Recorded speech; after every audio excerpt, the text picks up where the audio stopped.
Leucorrhoea বা পদস্রাব।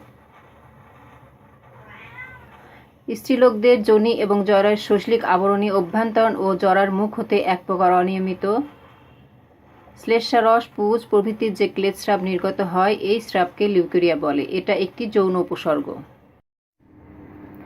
এর রং প্রধানত সাদা অথবা নিঃসরণের শুরুতে এটা সাদা থাকে বলে একে শ্বেতপদর বলা হয়। এটা হলুদ, সবুজ বা মিশ্রিত রং ধারণ করে থাকে। এটা অনুত্তেজক হতে পারে, আবার বিদাহী উত্তেজক হতে পারে। Causes of leucorrhoea: 1. স্ক্রুফুলা বা গণ্ডমালা ধাতু এবং শ্লেষ্মা প্রধান ধাতুকে এর পূর্ববর্তী কারণ হিসেবে গণ্য করা হয়। 2. গনোরিয়া বা প্রমেহ রোগ গনোরিয়া জীবাণু দ্বারা সার্ভিক্স ভ্যাজাইনা আক্রান্ত হয়। 3. ট্রাইকোমোনাস ভ্যাজাইনালিস নামক জীবাণু দ্বারা ভ্যাজাইনা আক্রান্ত হলে পদস্রাব হতে পারে।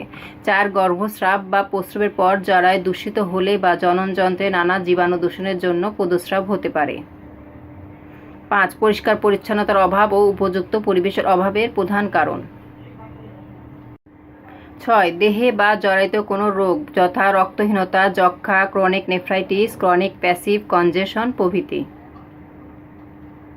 7. ঋতুকালে তলপেটে ঠান্ডা লাগালে বা অন্য কোনো কারণে জননেন্দ্রিয়ের প্রদাহ হলে। 8. জরায়ুর মুখে বা প্রস্রাব পথে ক্যান্সার, কর্মীর ঘা, টিউমার বা অন্য কোনো রোগ হওয়া। 9. অজীর্ণ, আমাশয়, পুরাতন ম্যালেরিয়া জ্বর, কালাজ্বর, যক্ষ্মা প্রভৃতি রোগের কারণে স্বাস্থ্য ভঙ্গ হয়। 10. যোনিদ্বারে ক্ষুদ্র কৃমির উপদ্রব এবং হস্তমৈথুন, অতিরিক্ত প্রতিক্রিয়া, পুনঃ গর্ভধারণ বা পুনঃ গর্ভস্রাব হলে পদস্রাব দেখা দেয়।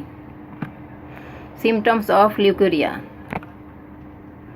1. জরায়ুতে হতে অনিয়মিতভাবে সাদা স্রাব বা ডিমের শ্বেতাংশের মতো স্রাব বের হতে থাকে। 2. মাঝে মাঝে তার সাথে লালচে স্রাব বা 2-1 ফোঁটা রক্ত বের হয়। ইনফেকশন থাকলে যোনির চুলকানি হয়। 3. প্রস্রাব ঘন ঘন হয় এবং প্রস্রাবে জ্বালা থাকে। মূত্রনালীর প্রদাহ সৃষ্টি হয়। স্রাব সাধারণত ঋতুর পূর্বে বা পরে প্রকাশ পায়। 4. কোমরে ব্যথা হয়, তলপেট ভারী হয় এবং রোগী ক্রমেই দুর্বল হয়ে পড়ে।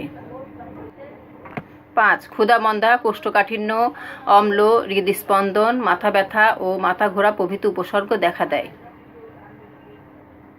6. যোনি হতে যে স্রাব হয় তা ঝাঁঝালো বা হাজাকর হয় এবং যে স্থানে লাগে সেই স্থান হাজিয়া যায়। 7. স্রাব অসহ্য, কটু ও যন্ত্রণাদায়ক হয়। যোনির মধ্যে উষ্ণতা এবং সংকোচন বোধ হয়।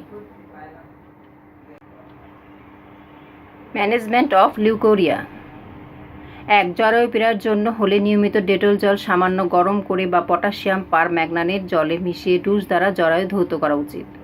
2. সবসময় পরিষ্কার পরিচ্ছন্ন থাকতে হবে। প্রতিদিন ভালোভাবে স্নান করা এবং উষ্ণ জলে যোনি ধৌত করতে হবে। 3. বিশুদ্ধ বায়ু সেবন ও মুক্ত বায়ুতে ভ্রমণ হিতকর এবং স্বামী সহবাস বর্জন করতে হবে। 4. সর্বপ্রথম উত্তেজক আহার, মাংস, ডিম, পেঁয়াজ, রসুন, ঝাল এবং মশলা পরিত্যাজ্য। 5. পুষ্টিকর খাদ্য গ্রহণ করতে হবে, কারণ ধাতুগত রোগ ও ধাতুগত দুর্বলতা এর অন্যতম কারণ। 6. ঠান্ডা লাগানো, আর্দ্র ও স্যাঁতস্যাঁতে স্থানে বসবাস নিষিদ্ধ। 7. তরুণ আক্রমণে শয্যায় বিশ্রাম গ্রহণ এবং অধিক বেদনায় কোমরে ও তলপেটে সেঁক নেওয়া উপকারী। ট্রিটমেন্ট অফ লিউকোরিয়া: লক্ষণ অনুযায়ী অ্যালুমিনিয়া, অ্যামব্রাগেসিয়া, অ্যামোনমিওর, pulsatilla, sepia, নেট্রামিওর, হেলোনিয়াস, conium, Cimicifuga, Causticum ছাড়াও যে কোনো মেডিসিন আসতে পারে। ভিডিওটি যদি ভালো লাগে তবে লাইক, কমেন্ট ও সাবস্ক্রাইব করতে ভুলবেন না।